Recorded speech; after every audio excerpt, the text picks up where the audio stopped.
అంటేనే నాకు అర్థమైపోతుంది అని చెప్పేసి ఆయన అనుకుంటాడు. అట్లా కాకుండా మనోవాక్కాయ కర్మలన్నీ కూడా స్వామి మీద పెట్టి స్వామి అనుగ్రహించు, నువ్వు చల్లగా ఉండు. ఆయన చల్లగా ఉండటం ఏంటండి?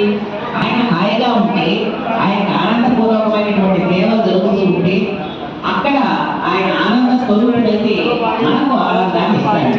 ఆయన ఆనంద స్వరూపుడుగా ఎప్పుడు ఉంటాడంటే నిత్యము ఆనందమే, చిదానంద బుద్ధి, ఆయన సచ్చిదానంద బుద్ధి. అటువంటి ఆ స్వామి ఇంకా సంతోషంగా ఉండి ఇంకా బాగా మన అడుగుతారు, నాకు ఇది కావాలి అది కావాలి. మనం ఆనందంగా ఉన్నప్పుడు సంతోషంగా ఉన్నప్పుడు సరే సరేలేరా సరేలేమ్మా అంటాం. అదే మనం చికాగ్గా ఉన్నప్పుడు కోపంగా ఉన్నప్పుడు వచ్చి అడిగితే చీనవరం పోయి ఇప్పుడైనా ఇవన్నీ ఏం కావాలి అని వాళ్ళని దగ్గరేస్తాం. అట్లాగా కాకుండా ఈ బ్రహ్మోత్సవాలు అనేటువంటి ఉత్సవాల్లో స్వామివారి యొక్క అనుగ్రహం సంపూర్ణంగా ఉంటుంది. అందులో భాగంగా చండీ యాగము, చండీ హోమం చేస్తూ ఉన్నారు.